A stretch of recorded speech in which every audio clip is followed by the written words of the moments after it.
Alléluia.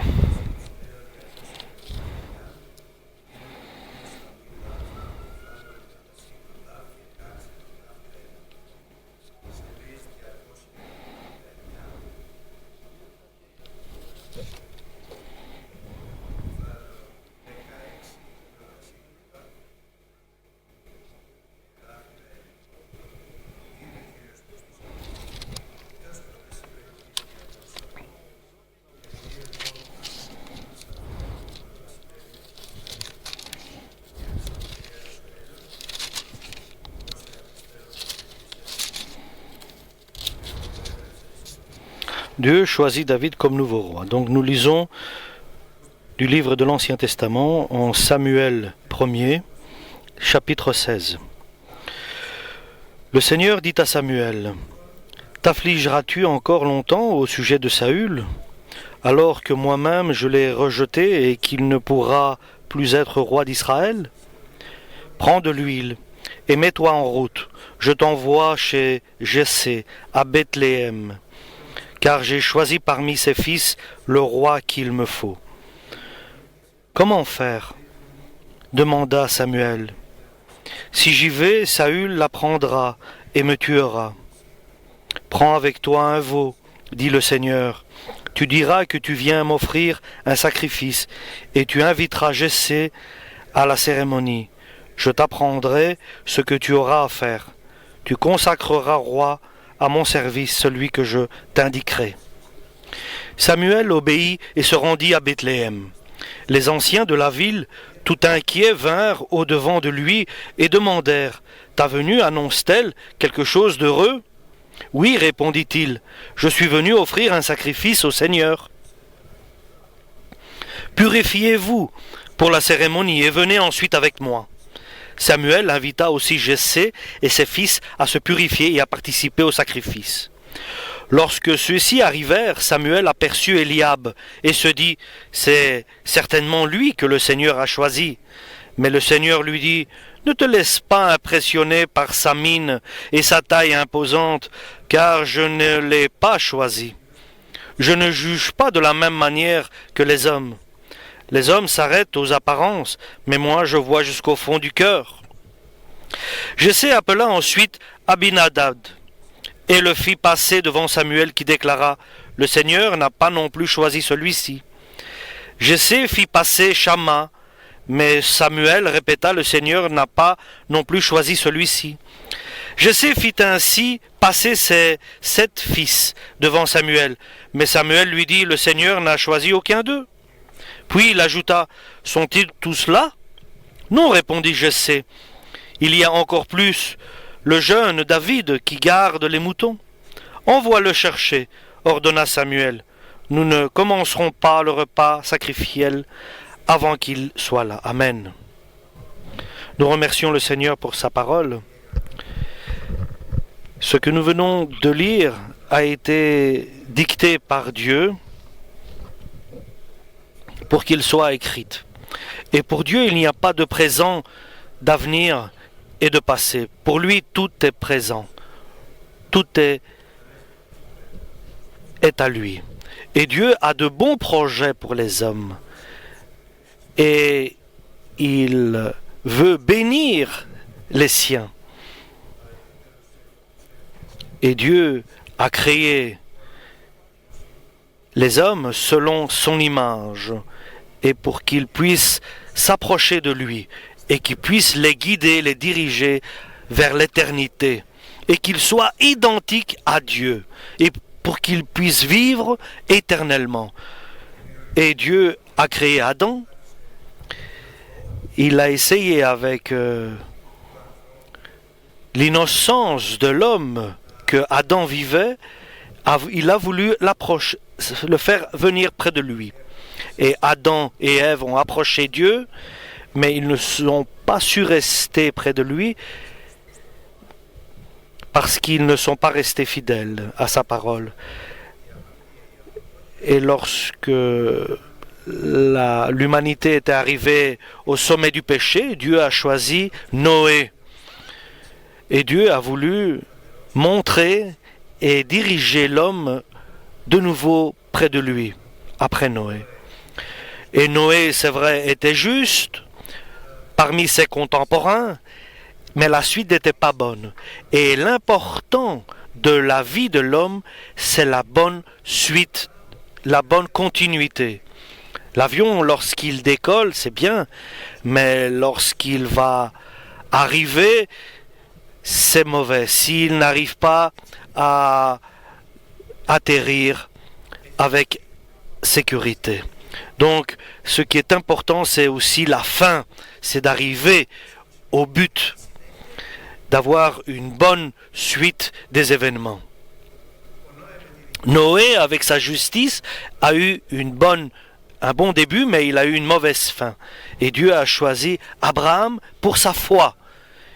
L'homme était innocent, mais par sa justice, il n'a non plus pas réussi. Dans l'avenir, Dieu a choisi Abraham pour sa foi. C'était le père de la foi. Il a créé un peuple. Abraham a engendré Isaac, et Isaac a engendré Jacob. Et c'est un peuple qui était préparé par Dieu, mais il n'avait pas une bonne fin.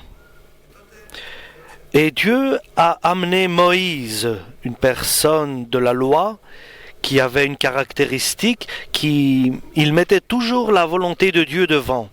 Et Dieu, par la loi, a essayé d'amener l'homme près de lui, que l'homme s'approche de Dieu par la loi, mais l'homme n'a pas réussi à s'approcher de Dieu par la loi. Dieu a trouvé David, le roi David. C'était la période où Dieu devait établir son royaume sur la terre. Il a fait son peuple et il fallait que son royaume soit établi. Et bien sûr, de ce royaume-là serait venu Jésus-Christ pour sauver le peuple, son peuple. Et par la grâce de Dieu, ce n'était pas facile de trouver un homme pour l'établir roi. Il a trouvé Saül, lequel a bien commencé, Dieu l'a béni, mais la suite n'était pas bonne pour le roi Saül. Il est tombé. Et pas parce qu'il a fait des péchés, mais parce que Saül n'a pas fait de péché.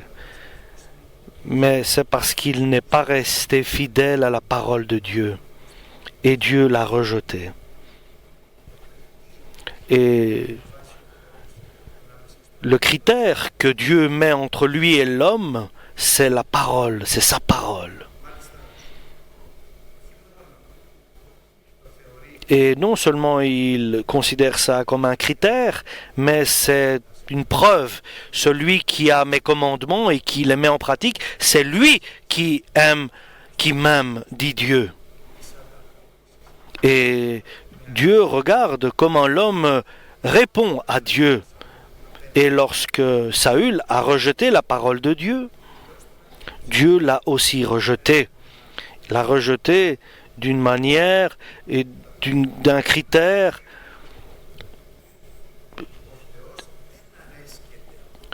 et Dieu ne prend pas plaisir à des sacrifices et à des holocaustes, mais bien plus à écouter et à obéir à sa parole.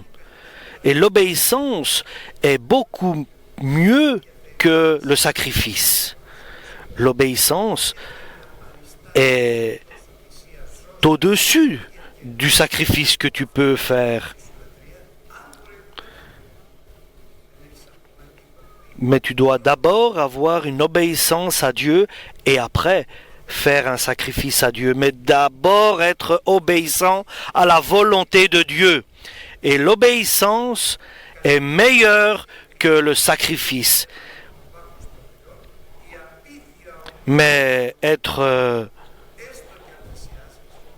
contraire, faire le contraire à la volonté de Dieu, à la parole de Dieu, même si tu offres et tu consacres et tu sacrifies à Dieu et tu crois que Dieu est satisfait de cet acte-là, tu te trompes. Parce que c'est comme la magie, ne pas faire la volonté de Dieu. Quelqu'un, par exemple, qui prie et qui est très respectueux de la parole de Dieu. Ah, mais s'il refuse la parole de Dieu, pardon, alors il est considéré comme un magicien et comme quelqu'un qui s'entête, qui est entêté. Et Dieu ainsi a rejeté Saül, le roi, qui était entêté et qui n'a pas voulu suivre la volonté de Dieu, la parole de Dieu, pardon. Et Dieu a cherché à le remplacer et trouver quelqu'un qui a son cœur tourné vers la parole de Dieu. Et Dieu, pour le trouver et le chercher, par lui, Dieu va révéler sa force et sa gloire. Et à lui donc, celui que Dieu choisira, il sera avec lui, le dirigera, et en même temps, il va le glorifier. L'homme qui glorifie Dieu, il est lui-même glorifié par Dieu. Donc, Dieu a rejeté Saül, le Saint-Esprit nous dit, qui fait le tour de la terre pour chercher une personne dont le cœur est parfait, dont le cœur est parfait. Quelqu'un qui accepte de s'efforcer de rester à la parole de Dieu, que Dieu lui révèle. Dieu ne veut pas que tu fasses plus que ce qu'il te demande. Mais ce qu'il te demande et qu'il te le révèle, tu dois le faire. Et il demande aussi quelque chose de plus, de ne pas faire des choses sans demander à Dieu, sans avoir une révélation de la part de Dieu. C'est pour cela, dans cette recherche, par le Saint-Esprit, Dieu a trouvé un homme. Et Dieu a crié avec joie. Et il était enthousiaste. Et rarement dans la parole de Dieu, dans l'Écriture, nous voyons que Dieu est enthousiasmé par ce qu'il voit comme personne. J'ai trouvé, dit-il, David, le fils de Jessé, un homme selon mon cœur. Pourquoi? Parce qu'il mettra en pratique mes volontés. Oui, bien sûr, nous savons que David a fait beaucoup de péchés, et Dieu les connaît. Il connaît l'avenir de David aussi. Il a fait des fautes. Mais il avait une bonne caractéristique. Il voulait mettre en pratique la volonté de Dieu. Et quoi qu'il fasse, il priait à Dieu d'abord. Il demandait à Dieu ce qu'il doit faire. Et ce qu'il faisait, il recevait la bienveillance de Dieu. Et lorsqu'il tombait dans le péché, et des péchés qui étaient quand même pas des plus moindres, et Dieu venait pour le remettre à sa place, Dieu avait pitié de lui. Il le rétablissait à sa place. Et Dieu a trouvé quelqu'un, des fils de Jessé, quelqu'un qui est à la hauteur de mon cœur et à ma volonté. Et il appelle Samuel, le prophète. Moi, j'ai choisi le fils de Jessé, un des fils de Jessé, et va pour le oindre, pour le sacrer roi. Et nous savons que Samuel avait grandi avec Saül. Mais nous savons que Saül n'était pas resté à l'amour de Dieu pour faire la volonté de Dieu.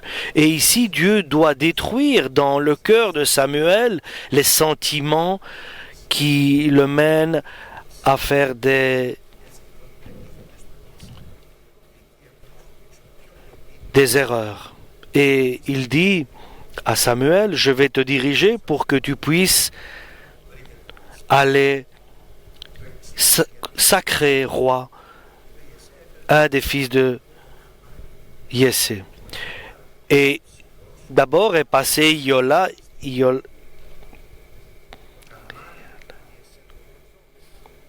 et d'abord Eliab est venu le premier. Et ici Samuel a pensé qu'il était pour roi. Selon la décision ou l'interprétation de Samuel, Eliab, je te remercie, c'est lui qui est prêt. Tu as choisi quelqu'un de très bien comme roi. Et Dieu lui dit non, ce n'est pas Eliab qui sera roi d'Israël. Et il n'est pas pour moi. Dans nos choix, chers frères et sœurs, nous devons être très prudents. Tout dans notre vie ont des situations, nous nous sommes trouvés devant des choix. Un homme doit choisir quelqu'un, sa femme par exemple. Cette-là, elle me plaît. Et s'il ne demande pas à Dieu, il va souffrir dans sa vie s'il ne demande pas à Dieu. Et l'homme demande, parfois, il ne demande pas à Dieu. Mais Dieu connaît le cœur des hommes. Il voit le cœur de l'homme. Et le cœur de l'homme se soumet, c'est avec le cœur que Dieu se comporte parfaitement devant Dieu et devant les hommes. Si son cœur est selon la volonté de Dieu. Ce n'est pas Eliab, dit Dieu, et Samuel, qui est fidèle à Dieu, dit Amen. Eliab, il plaisait comme roi, mais ce qui plaît à Samuel ne plaît pas à Dieu. Et Yessé a porté son deuxième fils. Et Samuel dit, c'est celui-là. Et Dieu dit, non, ce n'est pas lui. Abinadab, ce n'est pas lui. Le troisième est passé, Shama. Puis Dieu dit, non, ce n'est pas lui. Le quatrième, le cinquième. Et Dieu lui dit de demander si tu as encore un autre fils. Après les 7 qui sont passés devant lui, oui, j'en ai encore un huitième qui est... Et ce que Samuel voit, c'est un enfant. Mais Dieu lui a dit, j'ai trouvé un homme selon mon cœur. Mais là, ce que voit Samuel, c'est un enfant. Un enfant sans valeur. Et Yessé n'a même pas pensé à l'amener devant Samuel. Il avait 7 jeunes hommes devant lui. Et pourquoi amener le plus petit, le Benjamin? Et je l'ai laissé là pour garder les moutons. Et voyons comment Dieu choisit et comment Dieu nous montre son choix.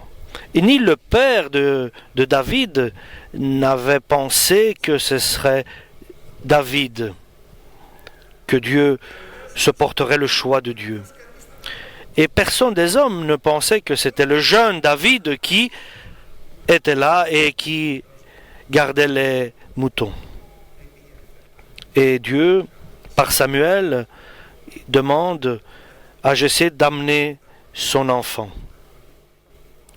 d'amener son fils devant lui. Et Jessé s'exécute, il fait venir son 8e fils, et Samuel, lorsqu'il le voit, c'était un enfant blond, il était pas très grand, n'avait rien de spécial. Samuel ne l'aurait pas choisi de ces 8 enfants de Jessé.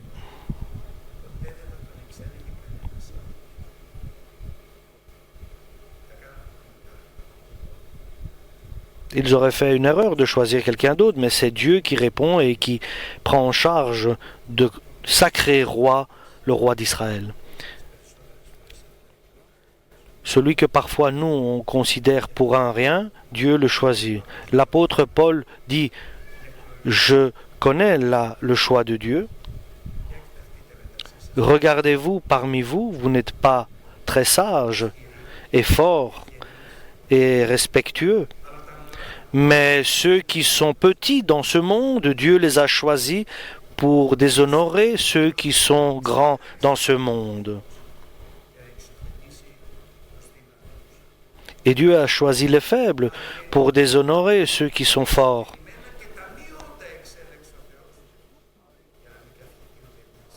Et Dieu a fait cela pour que personne ne puisse se vanter de sa propre force et de sa propre intelligence. Et lorsque Samuel a vu David, Dieu lui dit, c'est lui dont tu vas sacrer roi. Et j'ai trouvé un homme selon mon cœur et qui mettra en pratique mes volontés. Et ainsi, Samuel l'a oint, donc l'a sacré roi, et Dieu était avec David. Et jusqu'à sa vieillesse, David était selon la volonté de Dieu. Et Dieu, à partir de là,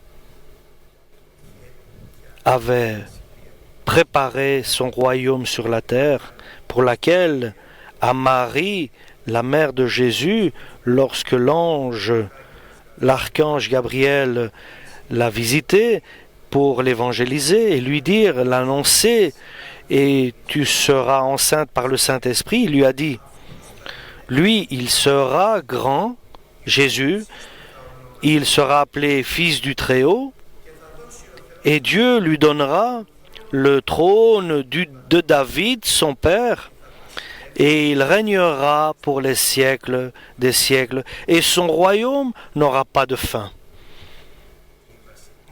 Et le royaume de Dieu a commencé, c'est merveilleux, a commencé par le petit-fils de Jessé, parce que Dieu choisit toujours suivant le cœur de l'homme et pas par les apparences. Donc le choix de Dieu continue.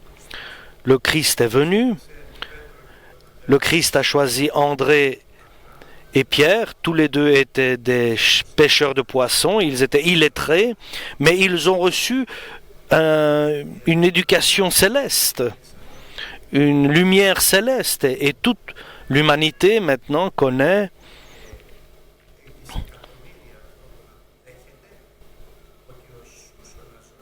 et tout le monde accepte que Jésus, qui est né à Bethléem, qui avait grandi à Nazareth, et pendant 3 ans et demi, il tournait dans tout Israël, et il annonçait les secrets du royaume de Dieu,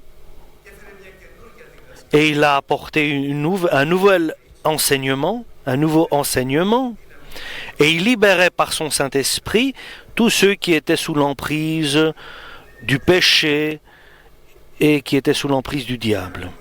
Et lui, les Romains l'ont saisi, l'ont condamné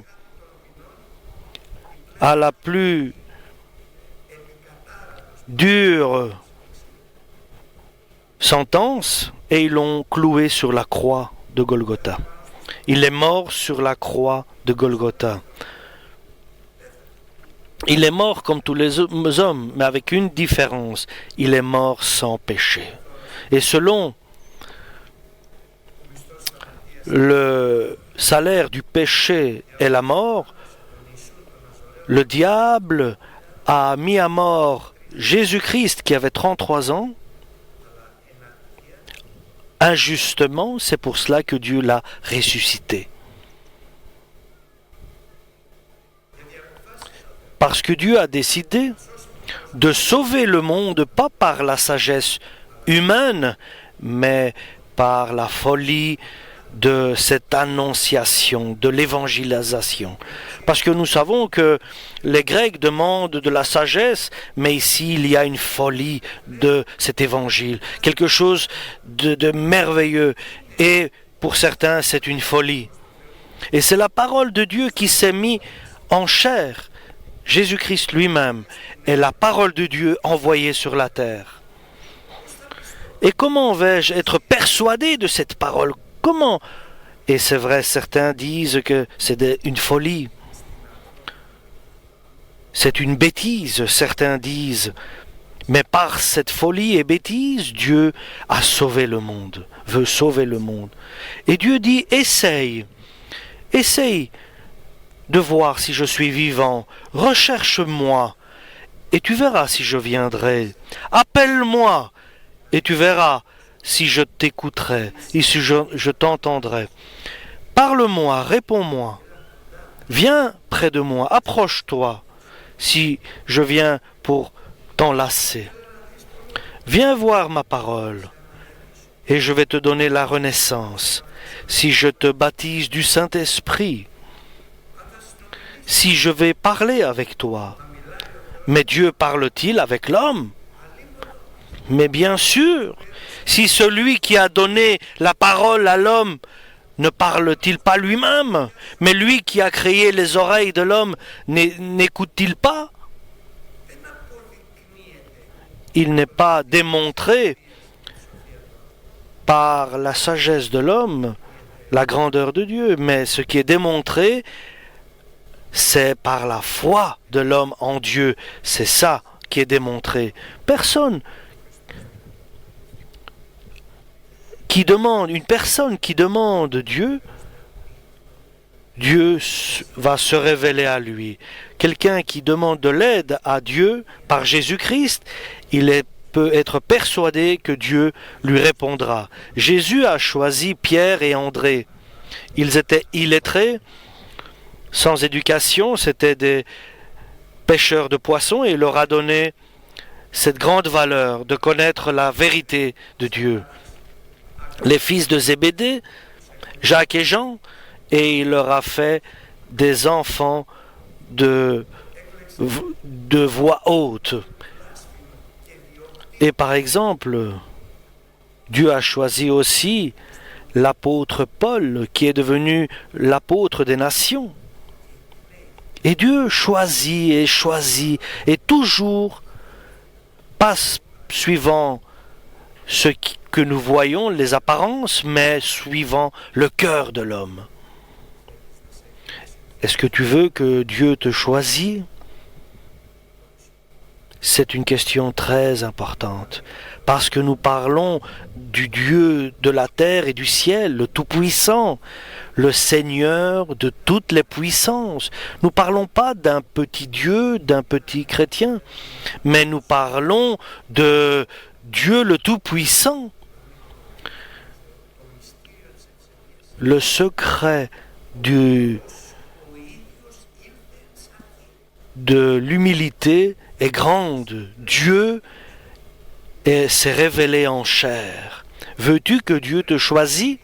Avant de le demander qu'il te choisisse, demande-lui qu'il répare ton cœur.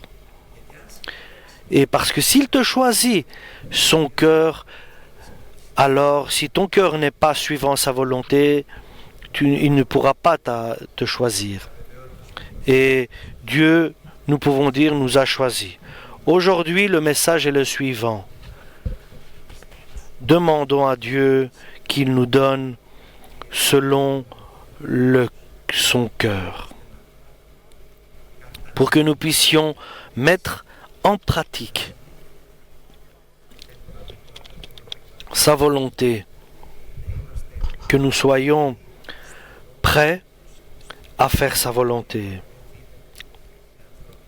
Une expérience qui n'est pas le résultat des hommes, mais c'est un acte du Père par Jésus-Christ. Dieu, donne-nous à tous un cœur selon ta volonté, pour que nous puissions mettre en pratique tes volontés pour ta gloire et que nous puissions bénéficier ton invitation. Amen. Alléluia.